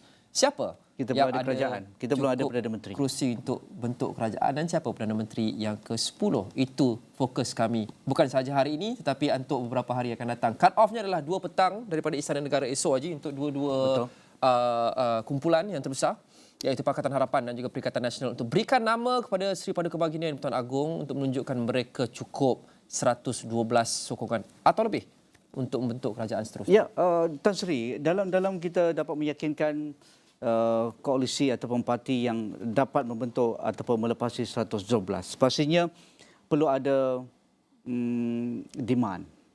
Maksudnya kalau nak dengan UMNO, okey, UMNO mesti letak cards dia. Apa yang aku akan dapat. Begitu juga dengan Blok Borneo. Dan Blok Borneo ni hampir semua partilah sudah pun menyatakan dalam manifesto mereka untuk meletakkan Borneo bukan sahaja dari aspek federalisme Malaysia tetapi MA63, melunaskan apa yang berlaku sebelum ini, meletakkan equal partnership antara Sabah, Sarawak dan juga Semenanjung Malaysia, dan juga antara yang terbesar adalah menyediakan satu platform ataupun satu designation timbalan Perdana Menteri untuk Blok Borneo dengan kuasa-kuasa yang lebih eksekutif sifatnya. Jadi adakah senario ini sedang berlegar sekarang? Saya kira senario ni berlegar, masing-masing ada dia punya dia punya tuntutan. Tawarannya. Tawaran macam tuntutan dan tawar tawaran. tawar-menawar ni. Dalam tawar-menawar ni perkara biasa. Ya. Ada yang boleh ni. Tapi ada perkara yang tak payah tawar-menawar. Misalnya berkenaan timbalan Perdana Menteri daripada Sabah, Sarawak. Itu Understood. Boleh diterima. Berkenaan perkara-perkara yang dah dimasukkan dalam perlembagaan tapi menjadi satu contention lagi. Kita kena balik kepada soal autonomy. Autonomy doesn't mean you defederalize. No. So dia benda-benda macam ni saya fikir buat masa ni tidak menjadi perkara pokok loh. Pasal yang perkara pokok ialah negara. Bagaimana kita nak membentuk sebuah kerajaan yang membolehkan kita untuk teruskan Ke depan. kompromi-kompromi, teruskan dasar-dasar yang mereka nak. Kalau kita nak adakan timbalan Perdana Menteri atau kita nak menentukan MA63 itu ada perkara-perkara yang boleh dipenuhi atau dirunding semula perkara-perkara itu. Itu semua perlu kepada pembentukan kerajaan. So first thing must come first. Yang utama sekali ialah untuk membentuk kerajaan. Pada saya di Sabah dan Sarawak, mereka akan tengok kalau UMNO, ke mana UMNO nak pergi. Kalau UMNO pergi kepada sini, mereka akan setuju. Bila dah setuju tu lepas tu dia ada dia punya tu dalam perundingan Tak ada semua. masalah. Saya fikir dia akan menjadi satu perkara yang akan dengan sendirinya terlerai. Ya. Masalah-masalah itu terlerai. Sekarang masalah tidak boleh terlerai pasal kita tak tahu sama ada kita boleh bentuk kerajaan atau tidak. Jadi saya fikir kita punya perbincangan seolah-olah Malaysia tidak tahu mainkan peranan bagaimana memutuskan demokrasi. Now demokrasi di Malaysia is more participative. Yang betul-betul ini. Kita buatlah, kita punya sistem bukan sistem presidential. Ya, memilih presiden. It's not a presidential system. The presidential system senang. Rakyat pilih direct. Jangan kita tak boleh cakap rakyat hendakkan orang ni jadi. Tak ada. Dalam sistem kita parti. Ambil parti, lepas tu parti leader tu. Dan saya fikir, saya tengok UMNO pun, dia dalam dia punya demand, yang dalam dia bercakap-cakap, dia tak ada letakkan perkara-perkara yang dia tahu betul sulit, perkara integriti, perkara rasuah, perkara good governance. Dia dalam dia punya manifesto pun dia masukkan benda-benda yang urus takbir yang baik, berkenaan integriti, berkenaan rasuah di dalam manifesto Barisan Nasional sendiri. Jadi pada saya sekarang ialah untuk kita nak tengok siapa menyokong siapa. Itu aja. Dan siapa sokong siapa, siapa sokong siapa. Dan balik pada Tan Sri sebut sebentar tadi, kita pilih parti. Kita bukan pilih calon secara direct seperti di Amerika Syarikat. Ada presidential election, kita pilih orang, kita tak pilih parti. Kita pilih parti. Dan ni balik pada apa kita simbang tadi lah. Tapi saya nak lengkapkan. Kita pilih parti dan penyokong pilih parti oleh kerana ideologi parti itu, apa yang parti itu perjuangkan, dan dalam konteks ini apa UMNO perjuangkan. Kita semua sudah sedia maklum apa ideologi UMNO dari dahulu. Perjuangkan Bumiputera, Melayu Islam dan sebagainya. Dan soalan saya balik kepada Tan Sri dan juga Datuk sebentar tadi yang mengatakan bahawa mungkin lebih bijak jika UMNO pilih untuk menyokong Pakatan Harapan.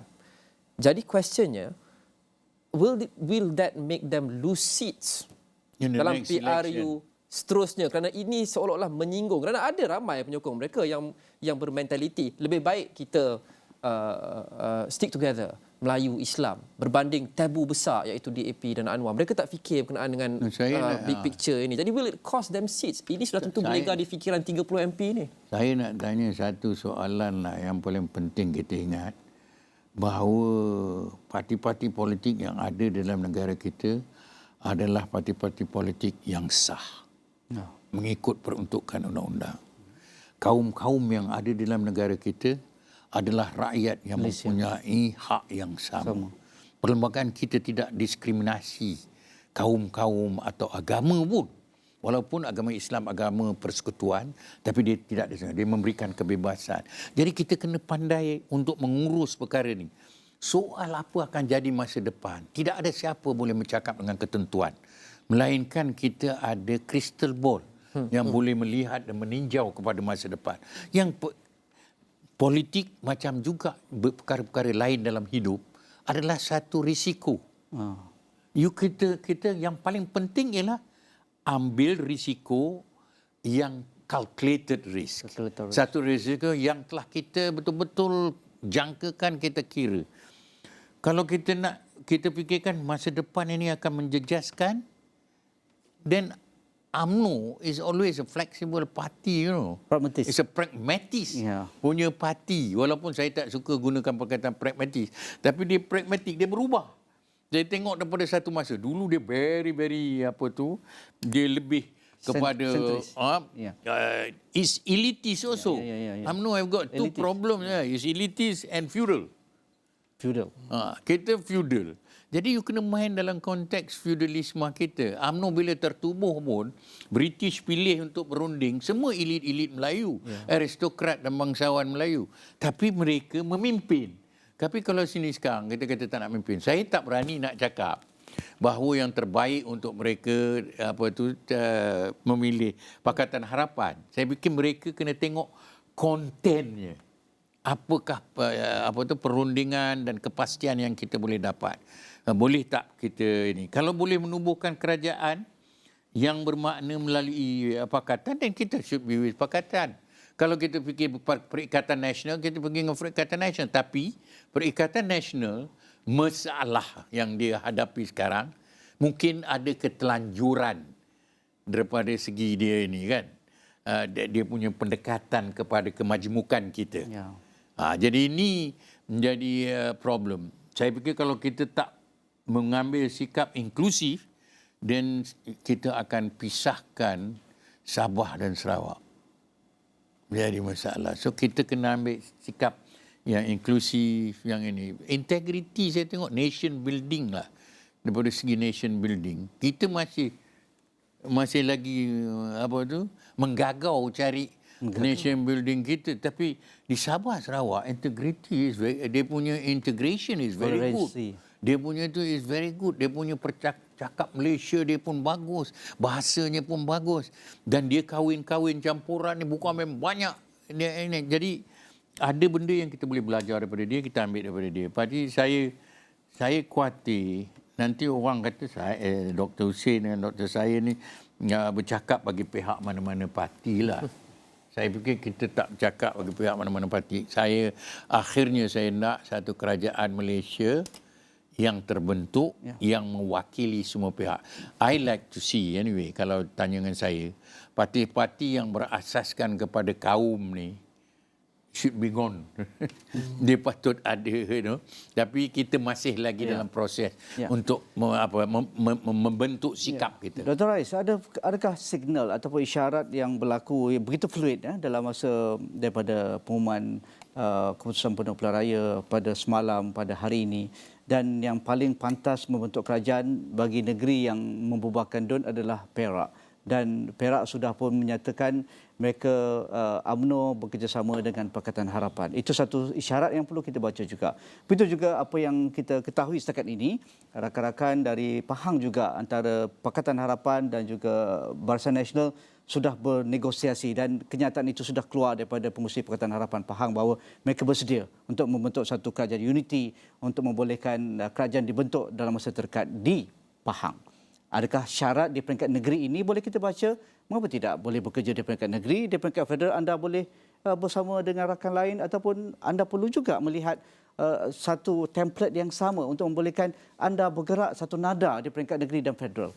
I think isyarat itu memang daripada semalam telah diperbincangkan dan setahu saya merupakan salah satu part on the table lah for negotiation. So Alhamdulillah Perak tu dah siap, Pahang pun insyaAllah akan siap. Tapi yang importantnya ada, kalau kita mengambil contoh daripada Germany, Angela Merkel, bila dia nak tubuhkan kerajaan, dia mengambil masa agak lama untuk berbincang dengan sebab dia tak dapat clear majority. So dia mengambil masa yang agak lama untuk menubuhkan kerajaan. Satu. Keduanya, bila dia mengambil masa, dia menulis segala apa tuntutan-tuntutan, tawaran-tawaran dan persefahaman secara kolektif dalam satu dokumen. Dan dokumen itu diwar-warkan. So saya bukannya nak minta transparansi skala begitu. Okey, mungkin di Malaysia belum lagi lah. Ya. Tapi dekat sini, kita tahu Sabah dan Sarawak misalnya, mereka telah banyak mengatakan tentang MA63. Saya dulu pengerusi menulis manifesto untuk Pakatan Harapan dulu kalau 2018 ingat. So one of the negotiation that I had dengan orang Sabah dan orang Sarawak, dia menitik beratkan kepada MA63. Dan saya baca lebih kurang 256 dokumen tentang MA63 saja. Bukan di sini saja, di UK sekali. Di London, ya. Dia tak ada banyak dokumen tak ada di sini. So bila saya melihat kepada dokumen tu, banyak perjanjian-perjanjian ataupun banyak obligation MA63 termaktub dalam MA63 tidak ditunaikan. So I think Sabah Sarawak mahu MA63 ini dihormati dan juga diguna pakai dan realize that obligations. That's one thing. Keduanya, Tan Sri ada sebut tentang autonomy. What they are looking for is administrative autonomy. Bukan autonomy dari macam siapa-siapa boleh masuk Sabah Sarawak, tak. Dia administrative autonomy. administrative autonomy ini tidak diberikan kepada Sabah Sarawak. And that's the problem. So that is something they're looking for. And thirdly, pejawat-pejawat yang bekerja dalam development di Sabah dan Sarawak perlulah daripada orang Sabah dan Sarawak. Itu apa yang mereka... These are three... Timbalan Perdana Menteri, they know that it is a position. Dalam Constitution pun, kita tak ada jawatan Timbalan Perdana Menteri. Kita ada Perdana Menteri dan Menteri-Menteri, tapi Timbalan Perdana Menteri tak ada. So, they know there's as a position, Timbalan Perdana Menteri, tapi mempunyai peranan yang penting. I.e. mungkin one of the portfolio lah. Kalau tidak, Timbalan Perdana Menteri saja buat apa, kan? So, these are the things. And this has to be written. Saya ada berbincang dengan one of the negotiators, saya bagi tahu, walau apapun bincang, please make sure ditulis. In written. In written. Surah Al-Baqarah 282, dia kata put it in writing. So put it in writing. So orang semua ingat. The documents. A document and then sign. Tapi negotiator tu bagi tahu saya pula, ingat, Bersatu had an agreement with UMNO dalam Perikatan Nasional, itu pun ditulis. Design. Tapi tidak ditunaikan. Macam mana? Itu adalah perjanjian between two person. Iaitu mungkin 5-6 orang daripada Bersatu dan 5-6 orang daripada pejabat Datuk Ismail Sabri. So that's why it is not respected. This agreement must be public. Sama lah macam dulu transition agreement between Tun Mahathir dengan Anwar. I'm the drafter. And dalam agreement tu very clear. What to be done. Ada diminta, disuruh, disebut, ditulis 24 bulan. Tapi kita mengeluarkan 24 bulan daripada itu sebabnya we do not want a sitting duck prime minister. That was the reason. Design, semua sign. Tidak diwar-warkan. This was signed on 14 July 2017. I ingat lagi sebab keesokannya my twins were born, 15 July 2017. Then sepatutnya perjanjian itu diwar-warkan supaya rakyat tahu. Publish. Bagi saya, kita perlu ketelusan, kita perlu transparansi. Cukup-cukuplah yang di belakang backdoor, di belakang bantal, di belakang apa-apa bawah meja. Ada bawah meja, kadang-kadang kita tak tahu apa yang ada kat situ. So we do not want that. Sudahlah. Let's do a transparent. Kalau betul you have the number, show it. Siapa-siapa. I'm not just talking to Tan Sri, I'm Moidin Yassin. I'm also talking to Datuk Seri Anwar. Show it. Show it to the public. And once done, go with it. Then you talk about this UMNO hilang apa namanya? Pengaruh. Dan kerusi. UMNO akan hilang kerusi dan pengaruh bagi hemat saya secara logiknya bersama Perikatan Nasional. Sebab apa? Market mereka sama. The people, the target tu sama. I ask you, kalau today I'm a minister of Home Affairs ataupun Minister of Defence ataupun Minister of Foreign Affairs. Yeah, Foreign Affairs. Right? My words is more weight, lagi berat daripada UMNO yang tidak mempunyai apa-apa position. Yeah. Betul? It's very common, very logic. So kalau you serap under PN, you may get some position. Tapi PAS ni is the largest number, 42, 43 seat now. Yeah, they will demand. 49, They will demand. And then you have Bersatu. Semua pun nak demand. So create lagi 70 ministerial position. Ataupun mungkin 100 ministerial position. Not to scheme of things ni. So what I'm trying to say is that kita perlu lihat, sudahlah, cukup-cuplah politik. Election dah over dah, kan? Sekarang ni kita nak tubuhkan kerajaan yang memberatkan apa yang rakyat mahu, apa yang rakyat perlukan. Sekarang bukan saja apa yang mahu, apa yang diperlukan. Kita nak makan minum atas table. This is a real scenario. People have lost jobs. Disposable income jatuh. Sebab apa disposable income jatuh? Inflation naik. Betul? Harga barang naik. Ringgit jatuh. Dan sekarang ni interest rate makin naik. OPR makin naik. So all these things, and then gaji tak naik. Gaji naik. Your gaji naik tak? Tak kan? Gaji tak naik. Bahaya soalan tu. Gaji tak naik. So bila gaji tak naik, perkara begini, kos naik. Bayangkan kalau keluarga tu ada 3-4 anak. Yeah. Why don't the politician for once think about this kind of people? Bukan B40 lagi, kata Profesor Jomo, B61. 61. Bagi pendapat kami dekat Emirates, kita buat perkiraan, B70. Naik lagi. Banyak dah jatuh. This is a real serious problem. Alangkah baiknya kalau suddenly hidayah turun daripada Allah mengatakan, okeylah, enough politics. We do what is best for the country. Hatta kalau PH dengan PN pun buatlah. Tapi cuba buat apa yang diperlukan, bukan dimahukan, diperlukan oleh rakyat. Walaupun mungkin tak popular. Ya. No, you should not go for popularity. Itu masalah. Yeah, this is a very tough time. It's tough. Saya fikir banyak yang kita cakap ialah perkara-perkara yang mungkin sebagai daripada luar atau bila kita terlibat dalam. Tapi benda-benda ni daripada segi untuk teori dan application are two different things. Untuk apply susah. Dia punya nak apply. Tapi yang penting ialah kita punya masalah is tidak melihat kepada perlunya. I think the underlying factor yang perlu kita gariskan ialah perlu ada persefahaman yang kerajaan kena dilantik. Kita don't go against politicians, you know. Yeah, cannot. I think you go against politics because the whole system is based on politics. Without politics also we cannot. But kita nak buka mata, buka hati, buka minda. You know? Jadi dengan itu kita dapat mencari jalan penyelesaian. I think that's what we're looking for, jalan penyelesaian. Kita harap apa saja yang dicapai akan mengambil kira itu perkara yang terpenting. Stakeholder pemegang taruh yang paling penting iaitu rakyat. Dan sudah tentu kita harap segala penyelesaian akan dapat dicapai dengan segera. Cut off esok 2 petang oleh Istana Negara. Sudah tentu kami di Astro Awani akan terus memerhati dengan rapat dan memberikan anda kemas kini yang terkini sejurus selepas kami menerimanya. Terima kasih kepada Tan Sri Syed Hamid Albar, Mantan Menteri Luar, Datuk Dr. Rais Husin, Presiden dan Ketua Pegawai Eksekutif MA Research. Terima kasih kepada anda kerana menonton. Terus ikuti saluran 501 dan semua platform digital kami. Saya Luqman Haris. Saya Nazika, insya-Allah kita jumpa lagi.